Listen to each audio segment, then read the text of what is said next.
Picture this. You finally have $100 sitting in your account, not earmarked for rent, not for groceries, not for anything, just there. And you think, okay, this is it. I'm going to start investing. So you open YouTube, and immediately you see, turn $100 into $10,000 in 30 days. This one crypto will 100x before Friday. I made $4,000 this week with this penny stock. And you sit there thinking, Research from Dalbar shows that in 2024, the average investor returned about 16.5%, while the S&P 500 returned over 25%. Same market, completely different results. That gap isn't because investors are stupid. It's because they buy at the wrong time and sell at the wrong time, driven by fear, excitement. My name is Tony, and this is Calm Money, where complex money topics get simplified. If you're someone who wants to start investing but doesn't know where to begin, hit subscribe and give this video a thumbs up. It helps more people. Now, before we talk about where to put your $100, I need to tell you something most people get wrong.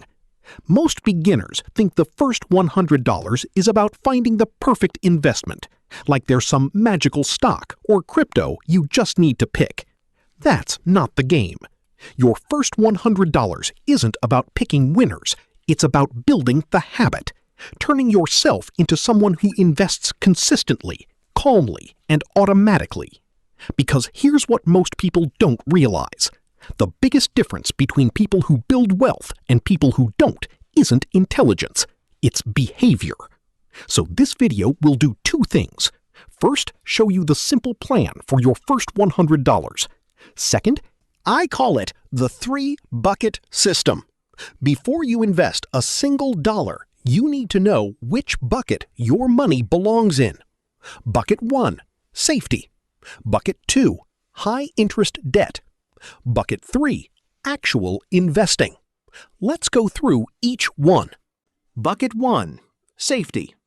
Ask yourself one question before you invest anything. If an unexpected expense hits tomorrow, will you need this money back immediately? If yes, investing is not step 1. The Federal Reserve found that when faced with a $400 emergency expense, nearly 40% of adults couldn't cover it with cash. If a surprise bill forces you to sell your investment at the worst possible moment, investing didn't help you, it hurt you. Here's what most people don't realize. Putting $100 into a basic savings account isn't a boring move. It's investing in your ability to stay invested later. Because when financial stress hits, your brain doesn't calmly analyze long-term returns. It says, I need cash now. Psychologists call this loss. Bucket 2, high-interest debt. If you're carrying credit card debt, paying it down might be your best investment right now. Here's why. The average credit card interest rate in the U.S. is now over 20%. Paying off that debt is like earning a guaranteed 20% return. The stock market does not guarantee anything close to that. So if you have high-interest debt, your first $100 might go there.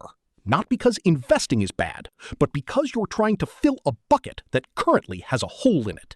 Bucket 3, actual investing. Now, let's say you have a small buffer, no urgent high-interest debt, and you can leave this money alone. Now we invest. And I'm going to be direct. Your first $100 should not go into individual stocks, not meme coins, not penny stocks, not crypto. Could you get lucky? Sure, but that's not investing. That's lottery behavior. The smart approach is much simpler. Buy the entire market at a low cost. For most beginners, that means one of these three: a total market index fund, an S&P 500 index fund, or a target date index fund. Because even professional fund managers struggle to beat the market consistently. If professional can't beat it, a beginner probably won't do it with a $100 trade either. Here's exactly what doing this looks like. Step 1. Choose the account. Use the most tax-efficient account available to you. In most countries, that means a retirement account first, then a regular brokerage account. Step 2. Choose one fund. Don't overcomplicate this. Pick one diversified index fund, total market, S&P 500, or a target date fund. That's it. Step 3. Invest the $100. Most brokerages now offer fractional shares, meaning you can invest even if a full share costs more than $100. Buy the fund. You're invested. Step 4, and this is the most important step. Automate your next contribution. The first $100 barely matters. The habit does.